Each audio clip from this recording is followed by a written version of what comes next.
Top of the morning, YouTube, you good? So today we're going to be talking about sediment traps. Also, this will play a part in a bit, but I'll explain more later on, so stick around. This is my secret ingredient.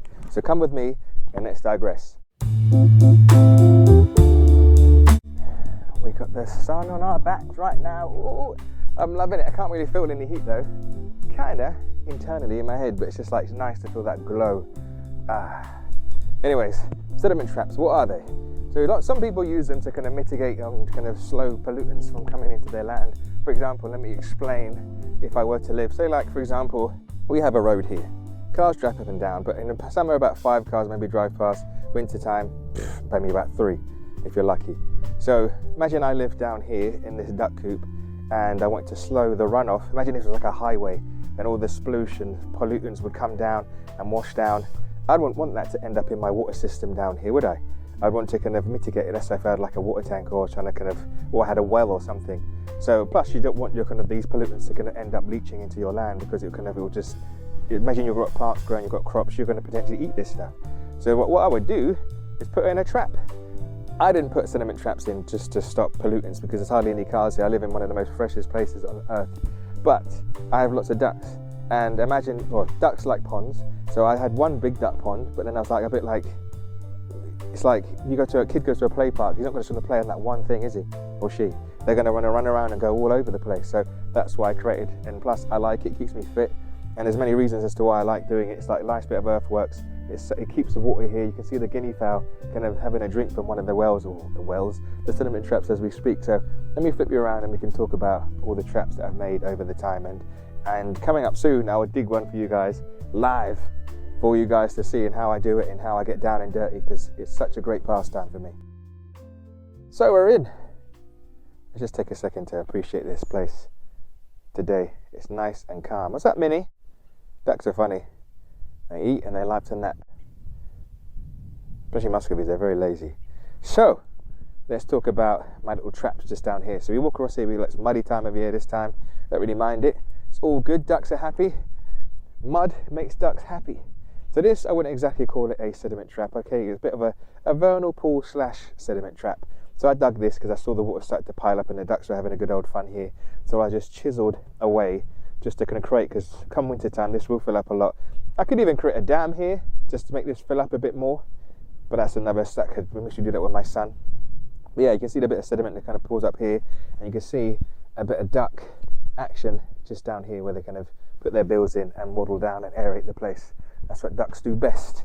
And this hole here is definitely a sediment trap. This was dug intentionally for this, but this, as you can see, the plastic is not very kind of strong, so the pressure of, I put it in, dug the hole, put it in, put all the soil back on it, and it started to just fold in like this, and I was a bit like, looks kind of stupid, so I popped it out and put it over here. Ducks still use it. The taller ducks tend to put their head in and give it a whole, clean their noses and stuff, and once it overspills, it ends up back into the water system, because the ducks do jump in to have a bath, hence why it's green, lots of algae in there. And I have put some ram's horn snails in there. Whether they survived or not, I do not know, but there's lots of poo and sediment at the bottom for them to eat and live a good kind of happy life underneath there. What a life, eh? Duck poo and water, bosh. So a lovely trap. So I created this and then chiseled away. The ducks started to have fun, chiseled away down here, and the water kind of comes down here and into this. And this one I took my time with. So this is about maybe a foot, 2 foot deep, and in there is about 1 meter. And I've got a rock and an old bit of branch, and you see some birds tend to kind of perch in there from time to time. But lovely trap, and the water tends to flow down here. And the reason why I'm meandering is like this is because I'm kind of trying to mimic nature. So when I'm trying to slow the flow, especially to catch some sediment, instead of having just a straight line, all the sediment will eventually end up coming out. But if you've got kind of curves, a bit of curvature and a bit of bends, it'll bank up and hit the sides and then doosh, if that makes sense. So do you like my dancing? But yeah, that's what happened. It will kind of hit the sides and stuff, and then you'll kind of cash up, and then you can dig it up, and then you can use it. But we'll get to that point in a second. I'm just giving the game away here. Maybe spin you around again. And this one, I had a bit of fun. I had loads of fun doing this one. This one's a good meter deep. But you can see, look at the algae growth on there, the goodness in that. And like I said, I dug a good meter deep in here. Look how, it's not, well, you can say a foot. So it's about good 2, 3, 4 more foot. Let me get the spade so I can show you guys. How embarrassing, that's to tidy up. What's this? I bet this is that blue thing. I bought some plants the other day. What's this called? Oh, it's a Philadelphus mock orange. I did plant it actually. I don't think it's doing very well. We'll see. Got a lovely smell of that plant. Let me put it up here so I don't forget it. Put a rock on top of it. There we go. So let's get the spade and I can show you some sediment. I'm excited. See, look, even the ducks are waddling there. See, that's duck art right there. That's not me. See that space just here? I'm getting distracted again. But this space just here, that is not me. But it's going to give me an idea. And that's the vlog. I'm going to show you guys how I dig and make my sediment traps. That's a perfect looking one just there. So let me dig here and show you what I'm talking about. See this? It's all nice and gloopy. Look at that. Oh, pardon me. I didn't eat it. That's just breakfast right there.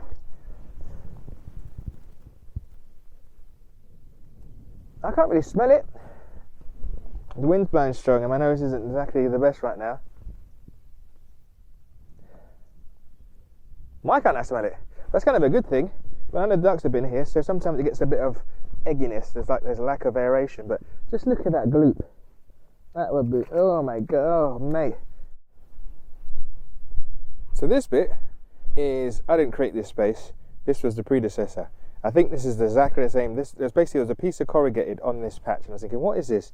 And I used to see water going in, and the ducks, there's like a tiny little hole here, and the ducks used to kind of put their noses in. So I thought, let me just remove the corrugated, and lo and behold, water. So I think they were just trying to stop the water from piling up and stuff. I need to remove this, but I need to move all these stones first. But these stones are going to be used and put over there. But we'll get over there where Madge is in a sec because it needs those stones and some soil. So yeah, this is quite fresh because you see the guinea fowl like to drink from it. The ducks like to water. It's not too too funky for the birds not to drink from it, as in the guinea fowl, because guinea fowl don't waddle and poo and all sorts in water. But they tend to reside down and have a good old drink in this stuff. Nice bit of sediment in there though, but it's obviously fresh enough for them to be happy. But then, a bit more in morning chorus. And you've got Mr. Mallard there. He's mostly thinking, what is going on? I'd love to know what they're on about. Anyways, here is a little bit of a bit of a quagmire, this section. And it's quite annoying. So I did kind of dig away. You see it kind of trickles down into here. I think I need to chip away a bit more down here so this can spill out into this section. But I did have some hay. If you look over here, you see the hay just here? I had some hay on this section, and then because I had someone feeding the bird, I didn't want to fall over and slip and get too muddy. It's not that bad. Peat doesn't really stick like clay, which is great.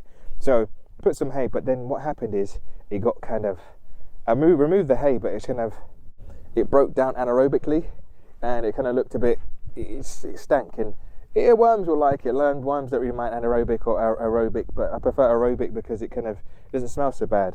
When I say anaerobic, there's no lack of oxygen. So when I removed it, it kind of smelled like a bit of methane and like funky. I was like, ugh. So what I need to do is poke some holes in there and then put some sand on there and then put some hay on top, and that should kind of help with the breakdown and make it smell less. Because what I tend to do every year is this whole path, like to the point, you see that hill there? It gets so muddy to the point where I can't literally take a wheelbarrow up. So I would tend to put hay all the way down here just to line this space, because I don't really like using another route to walk down here. So that's on me. That's on me. So moving around, these guys are still chatting. But this was one of my first ditches ever dug here, and you can see it's kind of filling up slowly. Didn't meander it like I should have done, but I know better now. But what it did is just go down and straight into that section there. But whilst we're here, the ducks have like doing their little bit of art, and they've created this section.